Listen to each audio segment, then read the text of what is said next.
Assalamualaikum warahmatullahi wabarakatuh.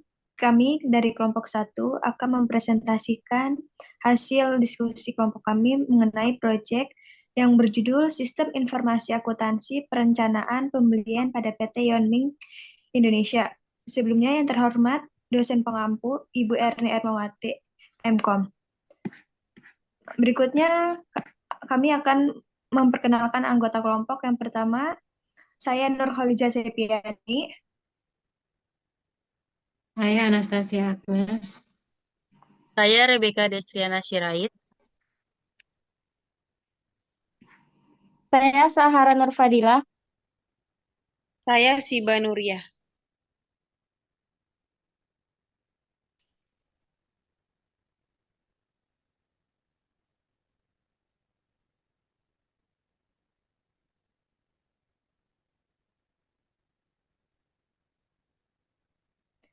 Baik, yang pertama kita akan membahas mengenai pendahuluan. Pembelian merupakan serangkaian tindakan untuk memperoleh barang atau jasa baik untuk kebutuhan internal maupun dijual kembali. Perusahaan membutuhkan sistem informasi akuntansi pembelian yang terstruktur untuk menyediakan informasi terkait persediaan, perencanaan pembelian, serta pengelolaan jenis, jumlah, harga, dan pemasok. Sistem ini membantu mengoptimalkan kegiatan produksi dan operasional perusahaan. Dalam kasus PT Yanming Indonesia, perusahaan menghadapi kendala ketersediaan barang di gudang yang mengganggu operasional. Oleh karena itu, penting untuk menyusun perencanaan pembelian yang baik agar persediaan optimal dan kebutuhan perusahaan terpenuhi tepat waktu. Next.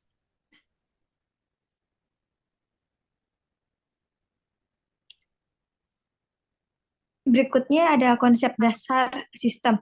Sistem adalah kumpulan komponen, prosedur, atau subsistem yang saling berhubungan dengan bekerja sama untuk mencapai tujuan tertentu.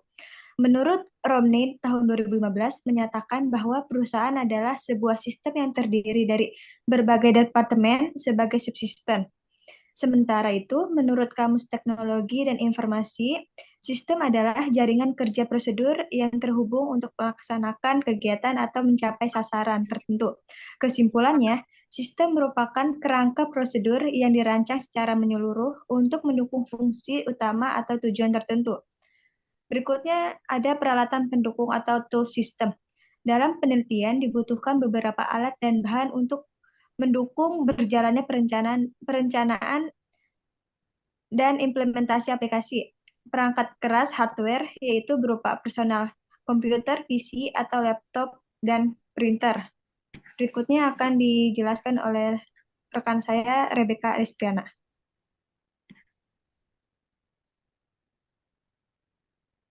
Kemudian di sini ada pembahasan pengertian sistem informasi akuntansi. Sistem informasi akuntansi adalah sistem dalam suatu organisasi yang bertanggung jawab untuk menyediakan informasi keuangan yang akurat dan terkini kepada semua karyawan, baik internal maupun eksternal. Ini menyediakan manajemen dengan data operasi yang rinci dan mempengaruhi hubungan organisasi dengan lingkungannya. Sistem ini bervariasi antara berbagai industri, dipengaruhi oleh faktor-faktor seperti ukuran bisnis, volume transaksi, dan informasi yang diperlukan. Perancangan sistem informasi pembelian. Fungsi bagian pembelian meliputi pemilihan pemasok, pengaturan jangka waktu, dan pengiriman barang. Bagian ini juga bertugas menyiapkan pesanan pembelian berdasarkan permintaan, tetapi dapat menolak permintaan jika anggaran tidak mencukupi, kurangnya otorisasi, atau alasan lainnya. Permintaan pembelian yang ditolak akan dikembalikan untuk dimodifikasi. Semua aktivitas pembelian harus mendapatkan persetujuan pemilik karena berkaitan dengan arus kas perusahaan. Rekomendasi sistem informasi akuntansi pembelian pada PT Yonming disesuaikan dengan fungsi-fungsi tersebut. Yang pertama ada sistem pembelian, yaitu berisi fungsi pemilik, fungsi gudang, fungsi penerimaan, fungsi pembelian, dan fungsi akuntansi. Yang kedua ada bagian keuangan, bertanggung jawab untuk mencatat terjadinya transaksi yang berkaitan pembelian, yaitu ada surat permintaan pembelian, surat penawaran pembelian, surat order pembelian, laporan penerimaan barang, dan surat perubahan order. Rekomendasi prosedur pembelian barang yang disarankan oleh peneliti. Yang satu ada pemilik, yaitu menerima laporan pembelian dan mengawasi proses pembelian. Yang kedua, supplier, penyediaan barang persediaan, berkomunikasi dengan bagian pembelian, dan membuat kesepakatan harga dengan bagian pembelian. Tiga, bagian pembelian, menerima permintaan pembelian dari pemilik, menghubungi supplier untuk memesan barang melalui penawaran harga. Selanjutnya ada sejarah perusahaan. PT Yonming Indonesia didirikan pada Maret 2004.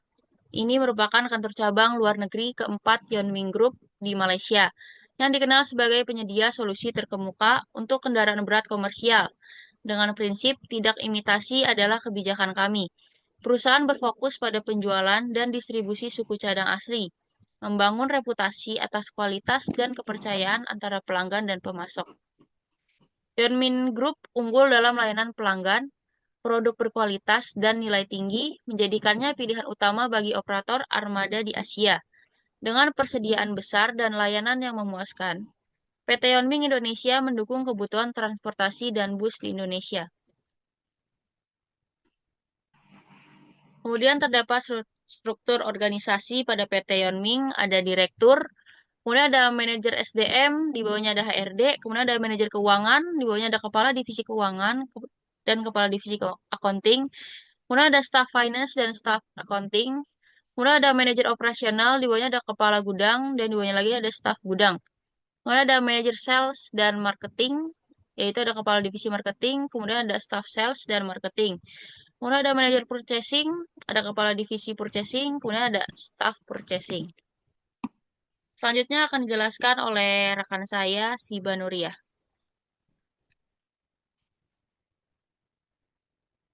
Selanjutnya di sini saya akan menjelaskan proses sistem berjalan.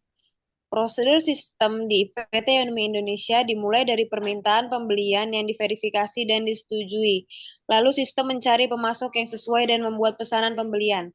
Barang yang tiba di gudang diperiksa kuantitas dan kondisinya, dicocokkan dengan pesanan pembelian, dan ketidaksesuaian langsung ditangani. Data pengiriman dicatat untuk evaluasi pemasok.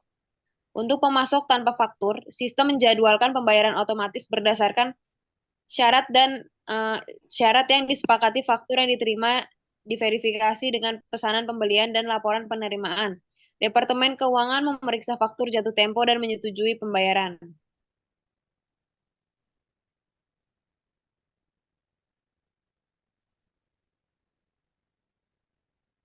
Selanjutnya di sini ada sistem berjalan. Di sini ada use case diagram pembelian.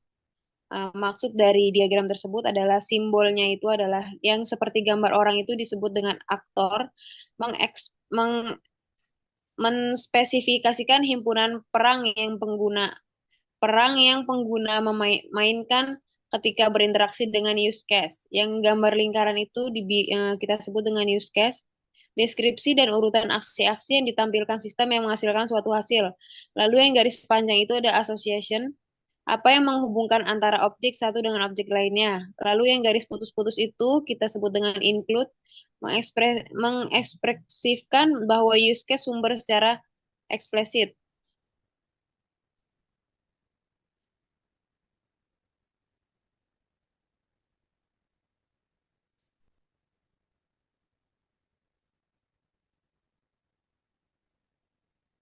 Selanjutnya ada sistem berjalan. Nomor 1 kita sebut purchasing.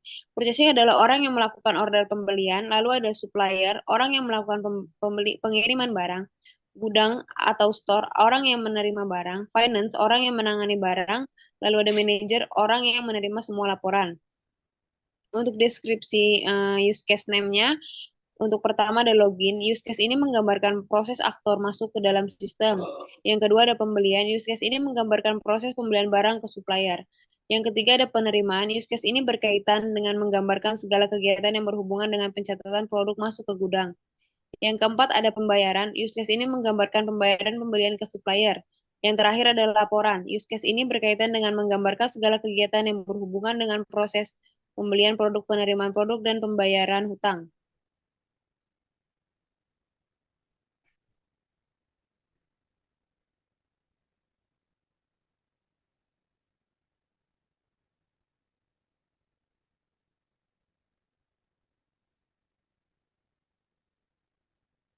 Selanjutnya di sini ada sistem berjalan juga, activity diagram. Activity diagram adalah bagian penting dari UML yang menggambarkan aspek dinamis sistem seperti logika prosedural, proses bisnis, dan alur kerja. Diagram ini bertujuan menangkap perilaku dinamis sistem dengan menunjukkan aliran pesan antar aktivis secara umum. Activity diagram digunakan untuk memvisualisasikan diagram alur dengan berbagai aktivitas dalam sistem.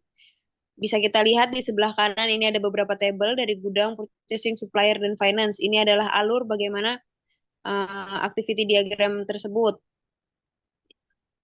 Boleh di next, moderator.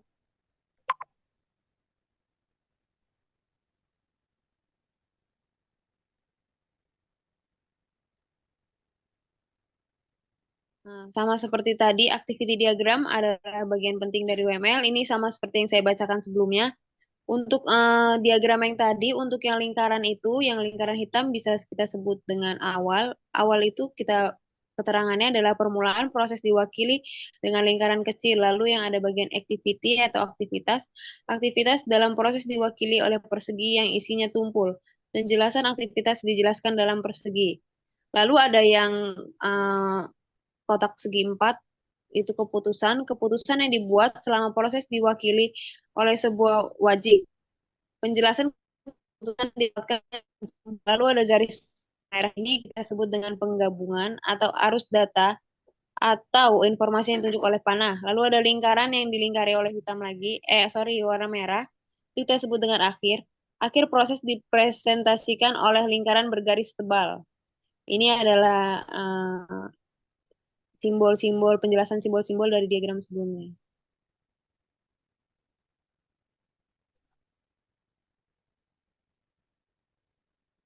Selanjutnya ada spesifikasi sistem komputer umum.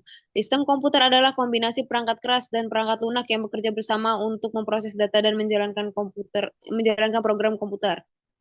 Menurut John P. Hayes dan Andrew S. Tenenbaum, sistem ini mencakup elemen-elemen yang saling terkait dan memiliki fungsi spesifik membentuk sebuah kesatuan menjelaskan program dalam era digital. Sistem komputer menjadi tulang punggung utama teknologi. Selanjutnya akan dijelaskan oleh rekan saya, Kak Anita.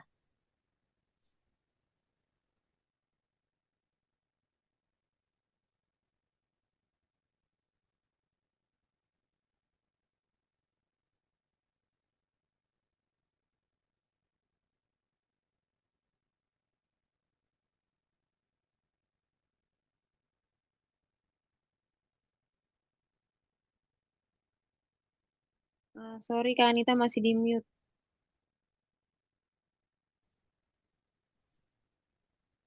Berikut spesifikasi sistem komputer. Perangkat lunak. Perangkat lunak atau software merupakan data elektronik yang disimpan sedemikian rupa oleh komputer itu sendiri. Data yang disimpan ini dapat berupa program atau instruksi yang akan dijalankan oleh perintah maupun catatan yang diperlukan oleh komputer untuk menjalankan perintah yang dijalankan. Yang berikut operating system. Sistem operasi adalah perangkat lunak dasar yang mengelola program, aplikasi, perangkat keras, dan operasi sistem lainnya. OS berfungsi sebagai lapisan utama yang mulai bekerja saat komputer dinyalakan. Yang kedua, application system. Aplikasi sistem komputer adalah perangkat lunak yang dirancang untuk menjalankan dan mengelola fungsi dalam sistem komputer. PT Yonming Indonesia menggunakan aplikasi seperti Microsoft Word, Microsoft Excel, dan ERP untuk mendukung operasionalnya.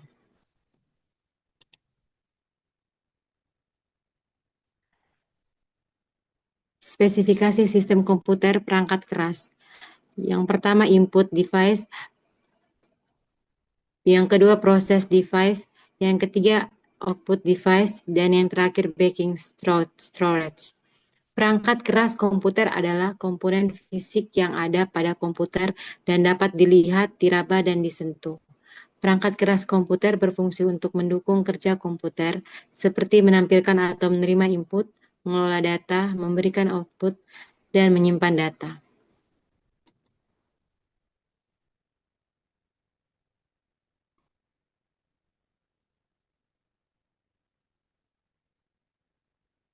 Beberapa permasalahan yang terjadi di PT Yonming Indonesia. Yang pertama, kekurangan dan kelebihan persediaan. Yang kedua, membeli pada harga yang melambung. Ketiga, membeli dari pemasok yang tidak diotorisasi. Yang keempat, kesalahan dalam penghitungan pencurian persediaan.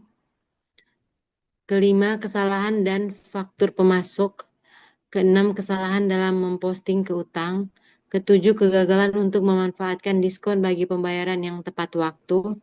Kedelapan, membayar untuk barang yang tidak diterima.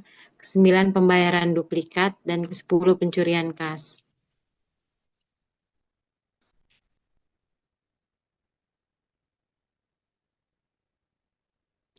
Kesimpulan, efisiensi dan efektivitas aktivitas perusahaan sangat mempengaruhi kinerja. Kekurangan dan pemesanan persediaan dapat menyebabkan kehabisan stok dan hilangnya penjualan. Masalah pada penerimaan dan penyimpanan barang dapat menyebabkan pembayaran untuk barang yang tidak diterima, biaya penyimpanan yang tidak perlu, atau pencurian persediaan. Kesalahan dalam menyetujui faktur pemasok dapat mengakibatkan kelebihan pembayaran atau kehilangan diskon. Kelemahan dalam proses pengeluaran kas dapat menyebabkan penyalahgunaan dana.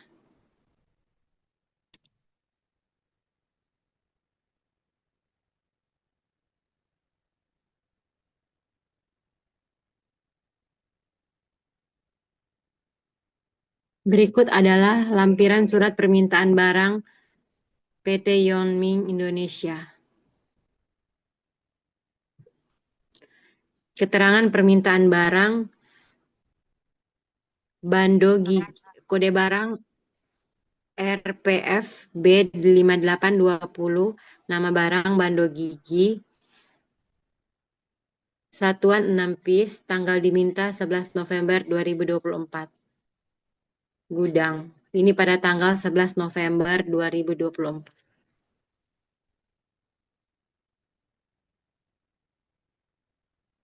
Berikut akan dijelaskan oleh teman saya, Zahara Nur Fadila.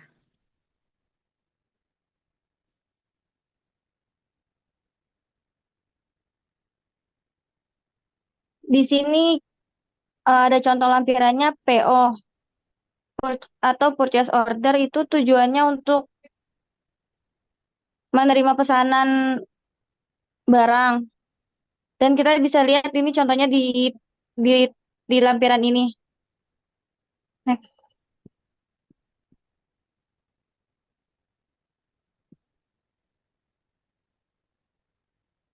Dan yang kedua itu dan yang selanjutnya itu adalah lampiran surat jalan.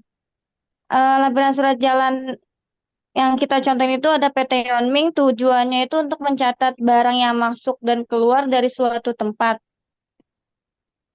Next.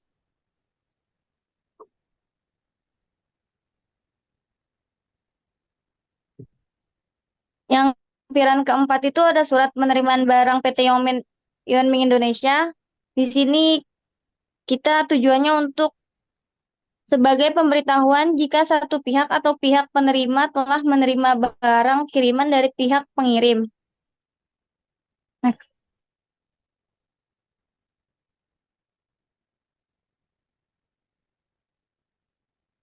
Dan lampiran invoice pembelian pada PT Yonming. Di sini invoice pembelian tujuannya itu untuk sebagai sumber data untuk audit internal atau eksternal perusahaan. Next.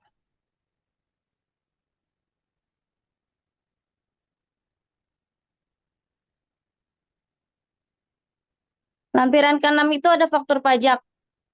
Faktur pajak itu sebagai bukti bahwa pengusaha kena pajak telah melakukan pemungutan pajak pada transaksi yang dilakukan sesuai dengan peraturan yang berlaku. Next. Dan lampiran ketujuh itu ada bukti pembayaran. Bukti pembayaran PT Yonmi Indonesia tujuannya dokumen yang menunjukkan bahwa suatu transaksi itu telah terjadi.